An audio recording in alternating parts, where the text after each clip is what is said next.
Hi hello నమస్తే, నేను మీ Navaneetha. Welcome to smart Telugu home maker.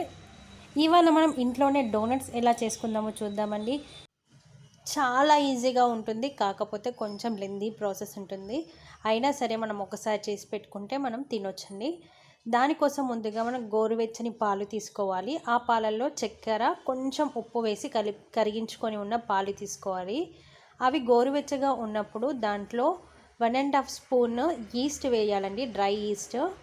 అలా వేసి ఇలా కలుపుకొని మూత పెట్టి ఒక 10 మినిట్స్ ఉంచాలి. 10 మినిట్స్ తర్వాత చూస్తే మనకి ఇలా పొంగుతూ ఉండాలి. ఇలా పొంగితేనే మనకి ఈస్ట్ బాగున్నట్టు. ఇలా పొంగలేదు అని అంటే ఈస్ట్ పాడైనట్టు, అప్పుడు మనం దాన్ని వాడకూడదు. ఈస్ట్ పొంగితేనే మనకు డోనట్స్ వస్తాయి. ఇలా ఈస్ట్ పొంగిన తర్వాత దాంట్లోకి 1 కప్పు మైదా వేసుకోవాలి. ఇక్కడ నేను ఎంత తీసుకున్నాను అంటే 1.5 spoon east, 1 cup milk, 1 spoon sugar, చిటికెడు ఉప్పు వేసుకున్నాను. దాంట్లోకి 1.5 స్పూను మైదా వేసి కలుపుకోవాలి. మైదానంతా జల్లించుకొని ఒక్కసారిగా మనం ఈ పిండిని బాగా కలుపుకోవాలి. చపాతీ ముద్దలాగా కలుపుకొని ఉంచుకోవాలి. ఇలా మనం చపాతీ ముద్దలా రెడీ చేసుకున్న దాంట్లోకి 1 స్పూన్ బటర్ వేసుకోవాలి. ఇది నేను ఫ్రిడ్జ్లో పెట్టి ఉన్నది కాబట్టి ఇలా మనకు గట్టిగా అవుతుంది. అది నార్మల్ రూమ్ టెంపరేచర్లోకి వచ్చిన తర్వాత వేసుకుంటే ఈజీగా కలిసిపోతుంది. అయినా పర్వాలేదండి, ఇలా గట్టిగా వేసిందైనా సరే మనం నలుపుతూ ఉంటే అది కలిసిపోతుంది. సో మనం ఈ పిండిని ఎలా నలుపుకోవాలి అని అంటే, మనం కిచెన్ ప్లాట్ఫామ్ మీద వేసుకొని మాత్రమే అరచేతితో మనం కిందకి నలుపుకోవాలి. జొన్న రొట్టెని ఎలా అయితే జొన్న పిండి చేసేటప్పుడు పిండిని ఎలా నలుపుకుంటామో అలాగే నలుపుకోవాలి.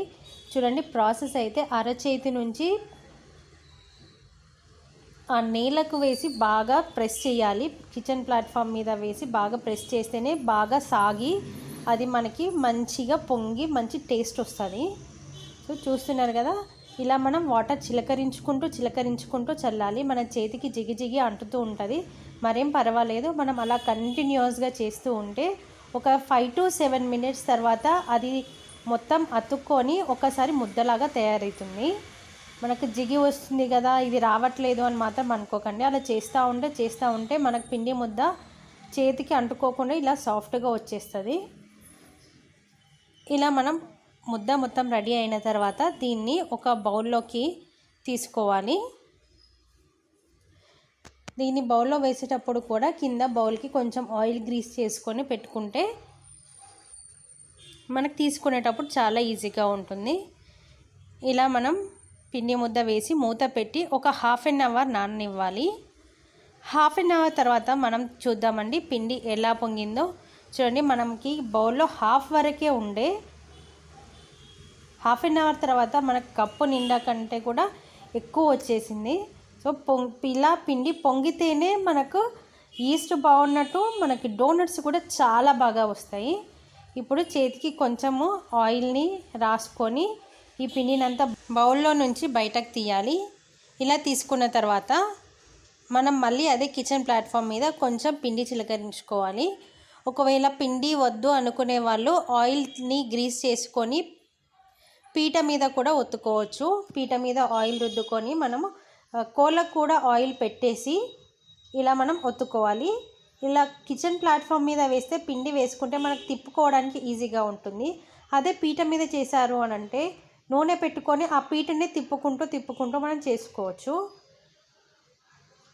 ఈ రకంగా మనం పెద్దగా స్ప్రెడ్ చేసుకోవాలి. ఇది ఎంత అంటే పలుచగా చేసుకోకూడదు, అలాగని లావుగా కూడా చేసుకోవద్దు. మనకి థిక్నెస్ ఎక్కువైనా డోనట్స్ అనేవి లావుగా వస్తాయి. మనకి థిక్నెస్ తక్కువ ఉన్నా కానీ మంచిగా రావండి. అందుకని మనము థిక్నెస్ అనేది మీడియంగా ఉంచుకోవాలి. అంటే మరీ పల్చగా ఉంచుకోవద్దు, అలాగని లావుగా ఉంచుకోవద్దు. నేను ఇప్పుడు మీకు థిక్నెస్ కూడా చూపిస్తానండి. అంత మందం ఉంచుకుంటే సరిపోతుంది. చూడండి, ఈ థిక్నెస్ అయితే సరిపోతుంది. మరీ లావుగా ఉండొద్దు, మరీ పల్చగా ఉండొద్దు. ఇలా మనం ఒత్తుకున్న తర్వాత దీన్ని డోనట్స్ లాగా ఎలా కట్ చేసుకోవాలో మీకు చూపిస్తానండి. డోనట్ కట్టర్ కనుక మీ దగ్గర లేదు అని అంటే ఈ ట్రిక్ యూజ్ చేయండి. ఇంట్లో ఏదైనా మనకు షార్ప్గా ఉన్న గ్లాసెస్ లాంటివి ఉంటాయి కదా, పెద్ద సైజులో ఉన్న వాటిని షార్ప్గా ఉన్నదాన్ని తీసుకోవాలి. గ్లాస్ కానీ టిఫిన్ బాక్స్, కర్రీస్ బాక్స్ ఉంటాయి కదా, అలాంటివి ఏవైనా తీసుకొని ఇలా మనం కట్ చేసుకోవాలి. సో మనం ఒత్తుకున్న దాంట్లో ఎన్ని వస్తాయో అన్నీ ఒత్తుకొని దాని మధ్యలోంచి మనకి డోనట్ మధ్యలో హోల్ ఉంటుంది కదా, ఆ హోల్ చేయడానికి బాటిల్ది క్యాప్ అయినా యూజ్ చేయొచ్చు, ఇంకేదైనా యూజ్ చేయొచ్చు. నేనైతే ఇక్కడ సిరప్ బాటిల్ ఉంటుంది కదా, చిన్నపిల్లలకు తాగించే సిరప్ బాటిల్, ఆ క్యాప్ పైన క్యాప్ ఉంటుంది కదా, ఆ క్యాప్తో ఒత్తుతున్నానండి. మీరు ఏదైనా సరే నార్మల్ మన వాటర్ బాటిల్ క్యాప్స్ ఉంటాయి కదా, వాటితో ఒత్తుకున్నా మనకి ఈజీగా కట్ అవుతుంది. చూస్తున్నారు కదా, పర్ఫెక్ట్ మనకు డోనట్ షేప్ అయితే వచ్చింది. సో ఇలా కట్ చేసిన తర్వాత దీన్ని ఒక ప్లేట్కి ఆయిల్తో గ్రీస్ చేసుకున్న తర్వాత ఆ ప్లేట్లోకి మనము వీటన్నిటిని షిఫ్ట్ చేసుకోవాలి. మనం కట్ చేసిన చుట్టుపక్కల పిండిని కూడా ఇంకోసారి ఒత్తుకొని మళ్ళీ డోనట్స్ రెడీ చేసుకోవాలి. ఇలా డోనట్స్ అన్నింటినీ ఒక ప్లేట్లోకి ట్రాన్స్ఫర్ చేసుకొని మూత పెట్టి ఇంకొక హాఫ్ అన్ అవర్ మనం అలా వదిలేయాలి. అలా హాఫ్ అన్ అవర్ తర్వాత చూస్తే ఇవి ఇంకొంచెం పొంగుతాయండి. మనం ఒత్తిన తర్వాత పిండి నలుపుకొని పెట్టుకున్న తర్వాత పొంగుతాయి. మనం ఇలా షేప్ చేసుకొని పెట్టిన తర్వాత మళ్ళీ సపరేట్ పక్కకు పెడితే మళ్ళీ పొంగుతాయి. ఇలా 2 సార్లు మనకు పొంగిన తర్వాత ఇప్పుడు మనం ఆయిల్లో డీప్ ఫ్రై చేసుకోవాలి. ఆయిల్ అనేది సిమ్లో పెట్టి హీట్ చేసుకోవాలి. హీట్ అయిన తర్వాత మనం ఈ డోనట్స్ని వేసుకోవాలి. ఈ డోనట్స్ అనేవి మీడియం ఫ్లేమ్లో పెట్టి మనము ఫ్రై చేసుకోవాలి. హై ఫ్లేమ్లో మాత్రం అస్సలు పెట్టుకోకూడదు, అలాగని లో ఫ్లేమ్లో కూడా అస్సలు పెట్టకూడదు. మీడియం ఫ్లేమ్లో పెట్టుకొని మాత్రమే మనము ఈ డోనట్స్ని ఫ్రై చేసుకోవాలి. చూస్తున్నారు కదా, మీకు బుడగలు అనేవి ఎక్కువగా రాకుండా మరి ఆయిల్ తక్కువ మంటలో ఉంటే ఇంత పూర్తి కూడా బుడగలు రావండి. సో ఆ రకంగా మనము మీడియం ఫ్లేమ్లో పెట్టి మనం డోనట్స్ని డీప్ ఫ్రై చేసుకోవాలి. 2 వైపులా కూడా గోల్డెన్ కలర్ వచ్చిన తర్వాత మనం వీటిని ఆయిల్లోంచి తీసుకొని వీటికి ఇవి వేడివేడిగా ఉన్నప్పుడే మనం చల్లించుకోవాలండి దీనిపైన షుగర్ని.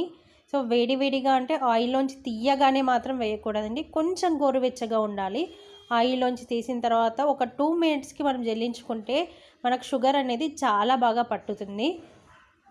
తర్వాత మనం చాక్లెట్ డోనట్స్ కూడా చేసుకుందాం. దానికోసం అనేవి డార్క్ చాక్లెట్ అయినా తీసుకోండి, లేదంటే ఇంట్లో మనకు డైరీ మిల్క్ చాక్లెట్స్ ఉంటాయి కదా, 10 రూపీస్ డైరీ మిల్క్ చాక్లెట్స్ నేను 3 తీసుకున్నానండి. వాటికి ఇంత వచ్చింది. మనకు డబల్ బాయిలింగ్ మెథడ్లో చేసుకుంటే మనకి ఇంత వచ్చింది. ఇప్పుడు దీన్ని మనం ఆల్రెడీ డీప్ ఫ్రై చేసుకున్న డోనట్స్ ఉన్నాయి కదా, ఆ డోనట్స్ని చాక్లెట్లో ముంచి పక్కన పెట్టుకొని దానిపై నుంచి స్ప్రింకిల్స్ చల్లించుకొని పిల్లలకి ఇస్తే చాలా చాలా ఇష్టంగా తింటారండి. చాలా టేస్టీగా ఇంట్లోనే వాళ్ళకి కావాల్సిన అన్నీ తింటారు. సో వీటిని మనం తీసి పక్కన పెట్టుకొని నెక్స్ట్ డే కూడా ఇవ్వచ్చు. 2 డేస్ వరకు కూడా పాడవకుండా ఉంటాయి కాబట్టి 2 డేస్ కూడా ఈజీగా ఇవ్వచ్చు. లేదు మనం పిండిని దాచుంచుకొని కూడా పిండిని పక్కన పెట్టి నెక్స్ట్ డే 2 డేస్ తర్వాత కూడా డీప్ ఫ్రై చేసుకుంటే కూడా బాగుంటాయి. ఇలా మనం ఇంట్లోనే మనం పిల్లలకు చేసి ఇచ్చినామంటే చాలా హెల్తీగా ఉంటారు, చాలా టేస్టీగా కూడా ఎంజాయ్ చేస్తూ ఉంటారు. ఐ హోప్ ఈ వీడియో మీ అందరికీ నచ్చిందని అనుకుంటున్నాను. ఒకవేళ నచ్చినట్లయితే లైక్ చేయండి, షేర్ చేయండి, సబ్స్క్రైబ్ చేయడం మాత్రం మర్చిపోకండి. Thanks for watching. బాయ్.